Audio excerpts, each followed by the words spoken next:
স্বাগতম জনালোঁ সকলোকে গাঁৱৰে জীয়ৰী জুৰি ইউটিউব চেনেল আৰু ফেচবুক পেজলৈ। আশা কৰোঁ আপোনালোক সকলো ভালে আছে।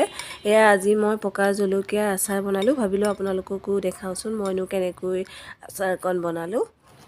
এয়া মই পকা জলকীয়া লৈছোঁ এপোৱা, আৰু জলকীয়াখিনি ধুনীয়াকৈ ধুই মই ৰ'দত পানীটো শুকালৈকে শুকুৱাই লৈছোঁ। আৰু মই ইয়াত সৰিয়হ লৈছোঁ প্ৰায় 100 গ্ৰাম, আৰু সৰিয়হখিনিও ধুনীয়াকৈ ধুই মই ৰ'দত শুকুৱাই লৈছোঁ।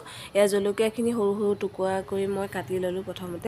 এয়া মই ডাঙৰ চামুচে প্ৰায় 2-3 চামুচকৈ মই গোটা জিৰা আৰু ধনিয়া গুটিও লৈ লৈছোঁ। এয়া মই সৰিয়হ গুটিখিনি যিহেতু ৰ'দত শুকুৱাই থৈছোঁ, সেইকাৰণে কম জুইত অলপ সময় ভাজি লৈছোঁ। কেৰাহীত ধুনীয়াকৈ তেলখিনি গৰম কৰি ল'ম, আৰু তেলখিনি ভালদৰে গৰম হোৱাৰ পিছত তাতে মই গোটা জিৰা আৰু ধনিয়াখিনি দি দিছোঁ, আৰু খুব কম জুইত জুইটো কমাই লৈ লগালগ বন্ধ কৰি দিছোঁ। এয়া দেখিছেনে?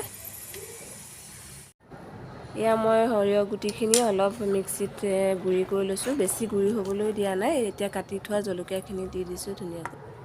সৰিয়হ গুটিখিনি দিয়াৰ পিছতে এয়া মই হালধি 1 চামুচ দি দিছোঁ, আৰু তাতে মই এয়া গৰম কৰি থোৱা তেলখিনি একেবাৰে ঠাণ্ডা হোৱাৰ পিছত এয়া মই জলকীয়াখিনি ওপৰত দি দিছোঁ।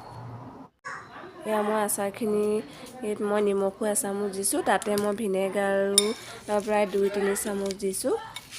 তেতিয়া ভিনেগাৰ দিলে আচাৰখিনি বেয়া হৈ নাযায় যিহেতু।